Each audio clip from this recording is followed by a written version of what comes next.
Meenu TV.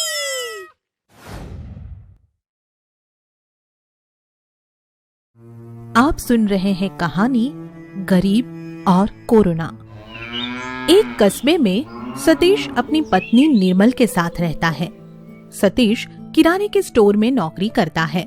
Satish की पत्नी निर्मल घर पर ही रहकर घर का काम संभालती है, लेकिन सतीश की आर्थिक स्थिति अच्छी नहीं है।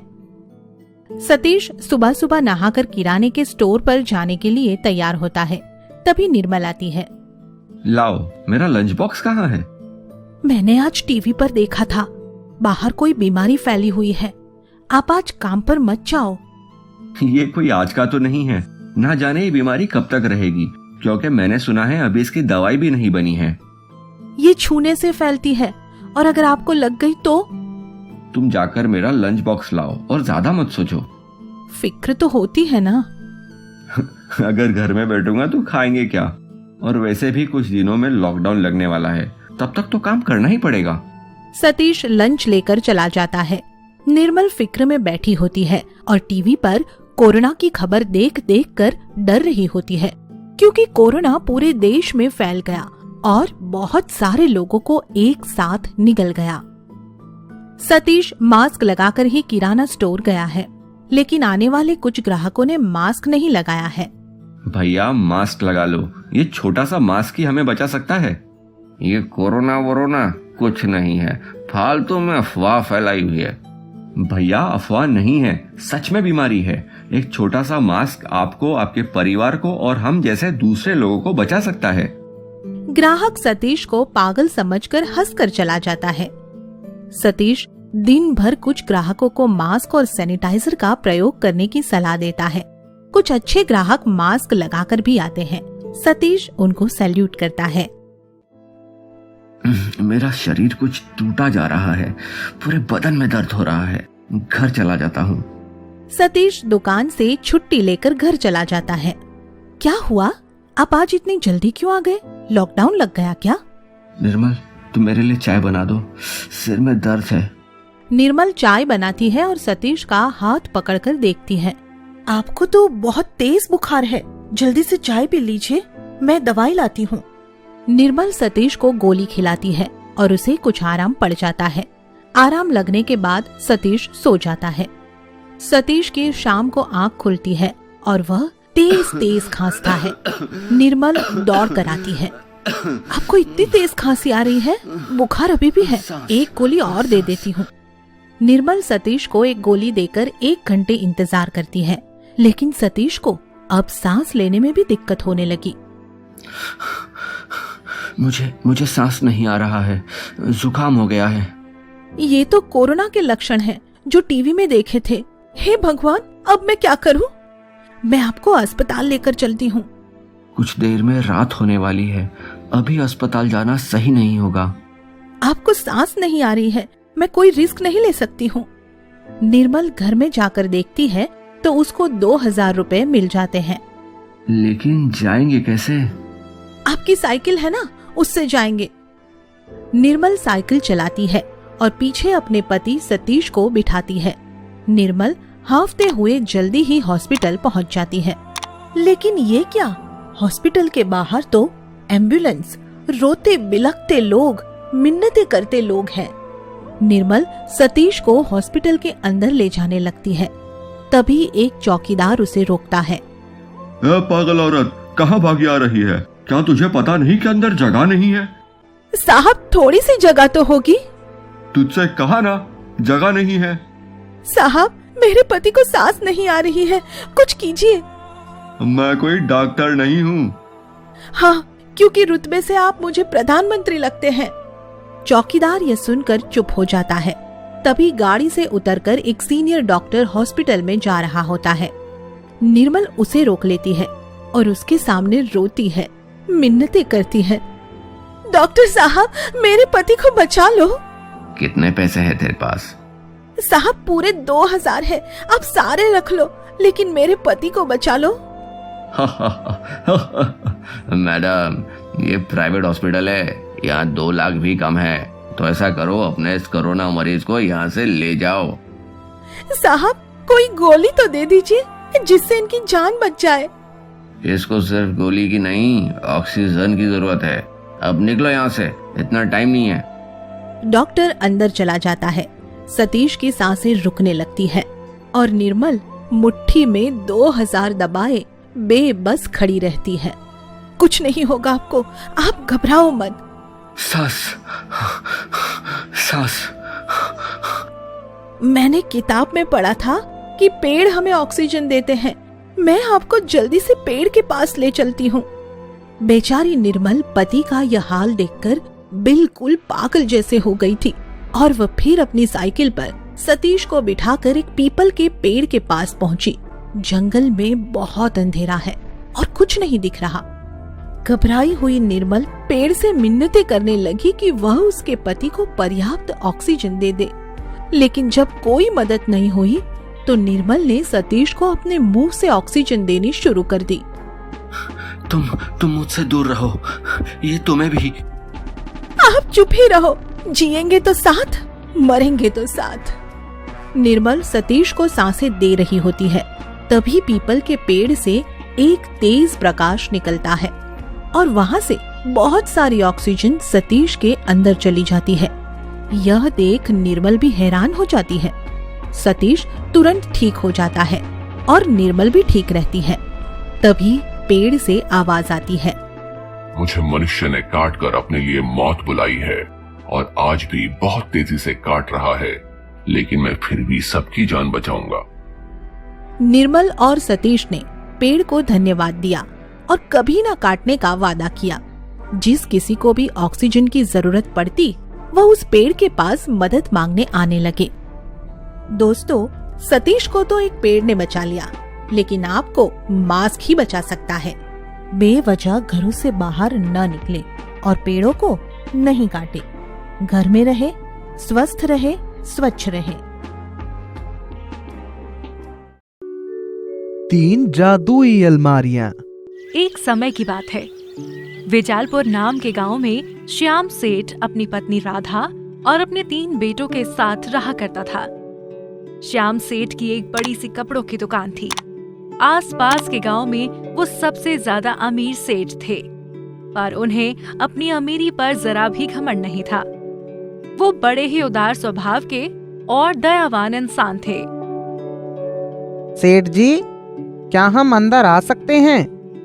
हाँ, जरूर जरूर आइए। बताइए, मैं आपकी क्या मदद कर सकता हूँ?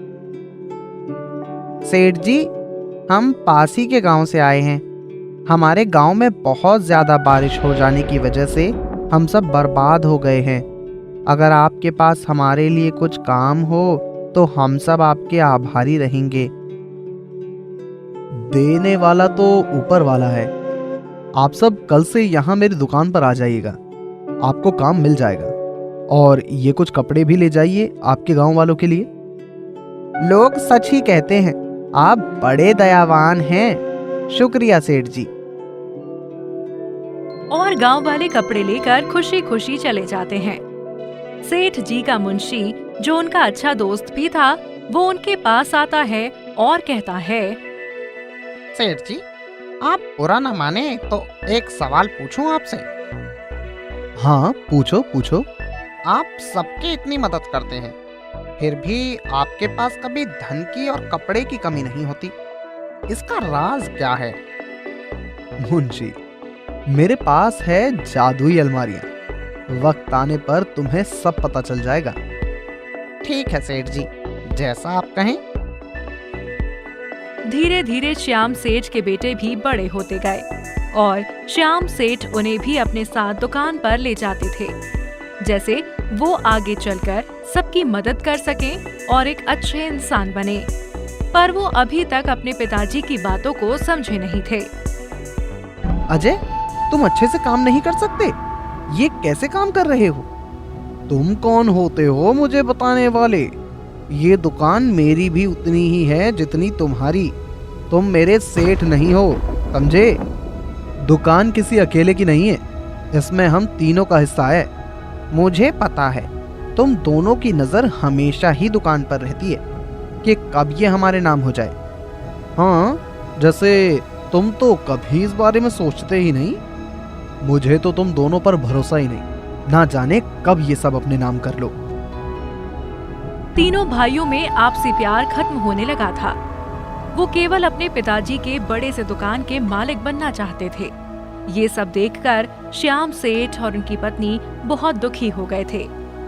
पता नहीं क्या हो गया है आजकल की पीढ़ी को, उन्हें पैसों के आगे कुछ दिखता ही नहीं। शायद मेरी परवरिश में ही कोई कमी रह गई होगी, तभी तो हमारे बेटे इस तरह बर्ताव कर रहे हैं। इसमें तुम्हारी नहीं, उनकी समझ की गलती है राधा। और तुम चिंता मत करो, मैं उन्हें साथ रहने का और परिवार का मतलब समझा कर ही रहूंगा। पर वो आप कैसे करेंगे जी? तुम्हें याद नहीं हमारी 3 जादुई अलमारियां? अरे हाँ, वो मैं कैसे भूल सकती हूँ जी। मुझे लगता है यही सही रहेगा। हाँ, अब जादुई अलमारियां ही उन्हें समझा सकती हैं। मैंने आज तुम तीनों को यहाँ एक बहुत जरूरी बात के लिए बुलाया है। हाँ कहिए पिताजी। मैंने आज अपना सब कुछ तुम तीनों में बांटने का फैसला कर दिया है। मैंने देखा है कि तुम तीनों की आपस में जरा भी नहीं बनती। यही सही रहेगा पिताजी, हम तीनों एक साथ बिल्कुल भी नहीं रह सकते। हाँ पिताजी, तीनों अलग रहेंगे तो अपने अपने तरीके से दुकान को आगे बढ़ाएंगे। साथ रहने में जो शक्ति है वो अलग रहकर खत्म हो जाती है। लेकिन अगर तुम तीनों की यही मर्जी है तो मैं अपनी दुकान के 3 हिस्से कर देता हूँ। और तो और आज मैं तुम तीनों को और एक चीज जो सबसे महत्वपूर्ण है वो भी देने वाला हूँ, हमारी पुरखों की 3 जादुई अलमारियां। हमने कई बार बस उसके बारे में सुना है, पर आज जाकर हम वो जादुई अलमारी पा सकेंगे। सिर्फ उन्हें पा लेना ही जरूरी नहीं है, उनका सही इस्तेमाल करके ही तुम उनका लाभ ले सकते हो। पहली अलमारी जो मैं रवि के नाम कर रहा हूँ, उसमें तुम जितने भी कपड़े डालोगे वो अलग अलग रंग के बनते जाएंगे। दूसरी अलमारी मैं अजय के नाम कर रहा हूँ, वो हर कपड़े को 2 गुना और तिगुना कर देगी। तीसरी अलमारी मैं करण के नाम पर रख रहा हूँ, जिसमें हर बार कपड़ा रखने से नए डिजाइन का बन जाता है। मेरी इतनी बड़ी सफलता का राज यही तीनों जादुई अलमारियां थी जो मैं आज तुम तीनों को सौंप रहा हूँ। अब ये तुम्हारे ऊपर है कि तुम इनका इस्तेमाल कैसे करते हो। तीनों अपने अपने हिस्से की जादुई अलमारियां पाकर बहुत ज्यादा खुश थे। रवि ने अलग अलग रंग की साड़ियां जादुई अलमारी से बनाकर बेचने के लिए रख दी। अजय ने एक जैसी बहुत सारी साड़ियां बनाकर दुकान में रख दी और करण ने साड़ियों पर डिजाइन बनाकर बेचने को रख दी।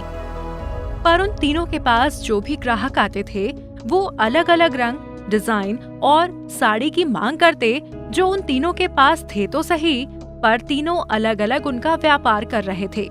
ऐसे वक्त गुजरता गया और उन तीनों को दुकान में बहुत नुकसान उठाना पड़ा। मैंने सेठ जी से कई बार इन जादुई अलमारियों के बारे में पूछा था, पर उन्होंने मुझे हमेशा सही वक्त का इंतजार करने को कहा। आज समझ आ रहा है कि वो तीनों जादुई अलमारियां एकता का प्रतीक है। उन्हें अगर अलग अलग कर दिया जाए तो उनका जादू किसी काम नहीं आता।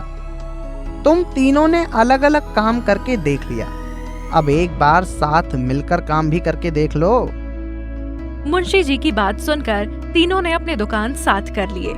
अब उनके पास हर रंग की, हर डिजाइन की और ढेर सारी साड़ियां मौजूद थीं, जिनसे साड़ी ग्राहकों में उनका बहुत नाम हो गया और उन्होंने दिन दोगुनी रात चौगुनी तरक्की कर ली।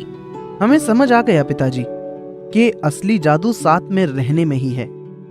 हाँ पिताजी, एकता से हम किसी भी मुसीबत का सामना कर सकते हैं। अलग हो जाने से ताकत बिखर जाती है। मुझे खुशी है कि तुम तीनों जीवन का एक सबसे बड़ा सबक सीख गए। इसलिए हमारे पुरखों की जादुई अलमारियां पीढ़ी दर पीढ़ी चलती आ रही हैं। अगर आप सोचते हैं कि आप परिवार से अलग रहकर सुखी और आजाद हो सकते हैं, तो ये बिल्कुल भी सही नहीं। मुट्ठी बंद हाथों से ही बनती है, अलग अलग उंगलियां कुछ नहीं कर सकती। आगे की मजेदार स्टोरी के लिए चैनल को सब्सक्राइब करें और बेल आइकन प्रेस करना ना भूलें।